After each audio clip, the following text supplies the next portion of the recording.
I'm Sarah Wilhelm, and I'll be reading for the part of Stella from Streetcar Named Desire. You haven't given me a chance to, honey. Well, now you talk. Open your pretty mouth and talk while I look around for some liquor. I know you must have some liquor on the place. Where can it be, I wonder? Now, Blanche, you sit down and let me pour the drinks. I don't know what we got to mix with. Maybe a soda's in the icebox? No Coke, honey. Not with that mud my nerves tonight. Where is... Stanley? Bowling. Oh, he loves it. They're having a tournament. Oh, I found a soda. They're having a tournament. Just water, baby, to chase it. Now, don't get worried. Your sister hasn't turned into a drunkard. She's just all shaken up and hot and tired and dirty and... You sit down and explain this place to me. What on earth are you doing in a place like this? Now, Blanche. Oh, I'm not going to be hypocritical. I'm going to be honestly critical.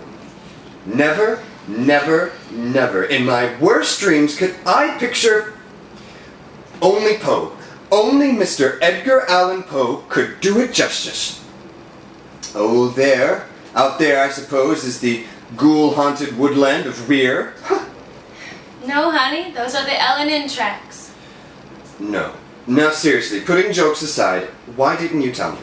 Why didn't you write me, honey? Why didn't you let me know? Tell you what, Blanche. Why, that you had to live in these conditions.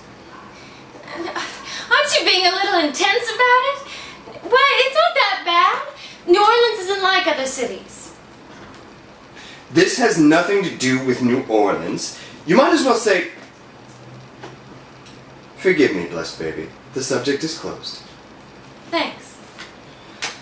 You're all I've got in this world, and you're not glad to see me. Why, Blanche, you know that's not true. No? I've forgotten how quiet you were. Well, you never did give me much time to speak, Blanche, so I just got in the habit of being quiet around you. That's a good habit to get into. You haven't asked me yet how I happened to get away from school before the spring term ended. Well, I thought you'd volunteer that information, if you wanted to. I was so exhausted by all I'd been through, my nerves just broke. I was on the verge of lunacy, almost. So Mr. Graves is the high school superintendent, he suggested I take a leave of absence. I couldn't put all of those details into the wire. Oh, this buzzes right through me and feels so good. Won't you have another? No, one's my limit. You sure?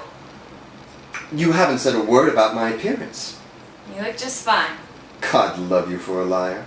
Daylight never exposed so total a ruin, but you've put on some weight. Yes, you're just as plump as a little partridge.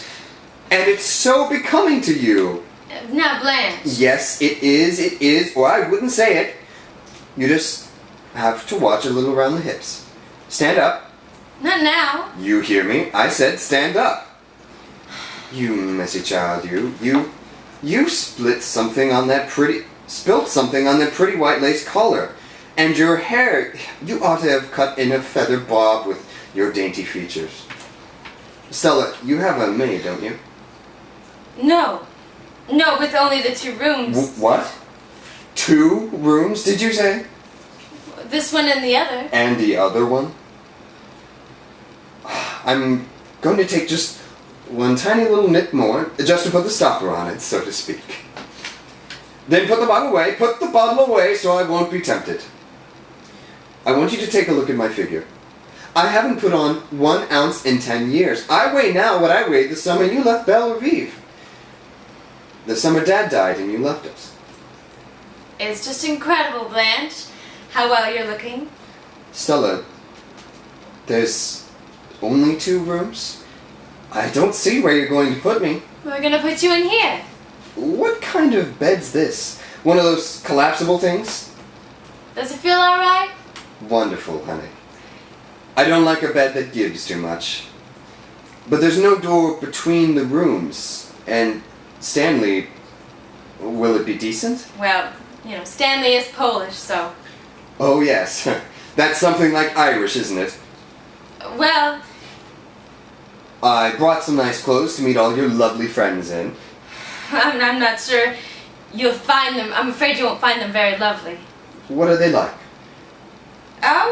They're Stanley's friends. Polix? They're mixed lot. Heterogeneous types. Oh yes, yes. Types is right.